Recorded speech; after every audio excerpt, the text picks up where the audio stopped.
नमस्कार शेतकरी मित्र हो, स्वागत आहे तुमचं एका विशेष व्हिडिओमध्ये। शेतकरी मित्र अगदी जुलै महिन्यात संपत आला तरी कांद्याचे जे काय बाजारभाव आहे ते त्या ठिकाणी वाढलेले नाही, ते अजून घसरायला त्या ठिकाणी सुरुवात झालेली आहे। आणि अशा परिस्थितीत अनेक शेतकरी जे काय आहे त्या भावामध्ये त्या ठिकाणी कांदा विकत आहे। आणि यामुळे कांद्याची जी काय बाजार समितीतील आवक आहे ती सुद्धा त्या ठिकाणी वाढताना दिसत आहे। परंतु भरमसाठ भांडवल खर्च करून देखील कांद्याला भाव मिळत नसल्यामुळे शेतकरी हा हवालदिल झालेला आहे।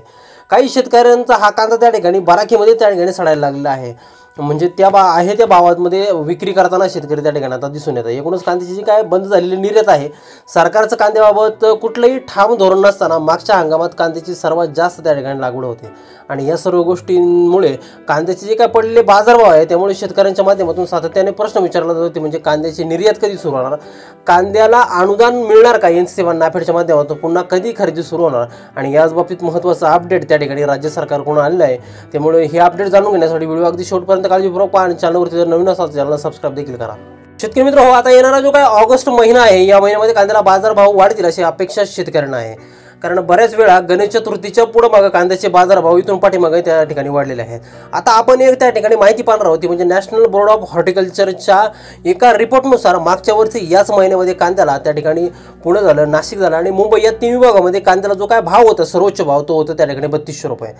तर किरकोळ बाजारामध्ये कांदा हा 50 ते 60 रुपये दराने त्या ठिकाणी विकला गेला होता। आणि मागच्या वर्षीप्रमाणे याही वर्षी कांद्याचे बाजारभाव वाढतील अशी अपेक्षा शेतकऱ्यांना त्या ठिकाणी लागलेली आहे। पण सध्या जर का आपण पाहिलं तर सरासरी 900 ते 1600 रुपयाच्या दरम्यान त्या ठिकाणी बाजारभाव मिळताना कांद्याला दिसत आहे। पण ह्या बाजारभावाने शेतकऱ्यांचा उत्पादन खर्च देखील त्या ठिकाणी निघणार नाही। बाजारभाव वाढीसाठी महत्त्वाच्या ज्या गोष्टी आहेत त्यामध्ये जी काय पहिली गोष्ट आहे ती म्हणजे कांदा निर्यात। सध्या कांदा निर्यात अतिशय थंडावलेला आहे आणि यामुळे परकीय चलन त्या ठिकाणी थांबलेलं आहे। आणि म्हणून जोपर्यंत ही जी काय निर्यात आहे ही पूर्ण क्षमतेने सुरू होत नाही तोपर्यंत कांद्याला बाजारभाव त्या ठिकाणी वाढणार नाही। याची जी काय पुढची जी काय गोष्ट आहे यासोबतच जी काय एनसीसी व नाफेडच्या माध्यमातून सुद्धा त्या ठिकाणी खुल्या बाजारातून खरेदी होणं गरजेचं आहे। कारण की नाफेडनं डायरेक्ट बाजार समितीतून कांदा खरेदी करावा अशी मागणी त्या ठिकाणी आता केली जात आहे।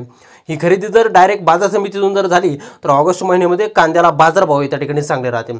याशिवाय शेतकऱ्यांकडे चाळीमध्ये मोठ्या प्रमाणात साठवलेला कांदा आहे आणि येत्या काही दिवसातच दक्षिणेचा जो काय कांदा आहे म्हणजे आंध्र प्रदेश तामिळनाडूचा जो काय कांदा आहे तो त्या ठिकाणी जर बाजारात जर आला तर कांद्याचे बाजारभाव त्या ठिकाणी अजून घसरतील अशी भीती शेतकऱ्यांना आहे। यामुळे शेतकरी बाजारभावाचा अंदाज घेऊन वेळोवेळी कांदा विक्री करताना त्या ठिकाणी दिसत आहे।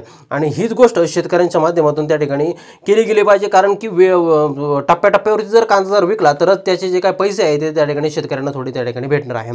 म्हणूनच सरकारनं सुद्धा कांद्याचं अनुदान असेल किंवा बाकीचे काही ठोस पाऊल असेल ते उचलणं त्या ठिकाणी गरजेचं आहे।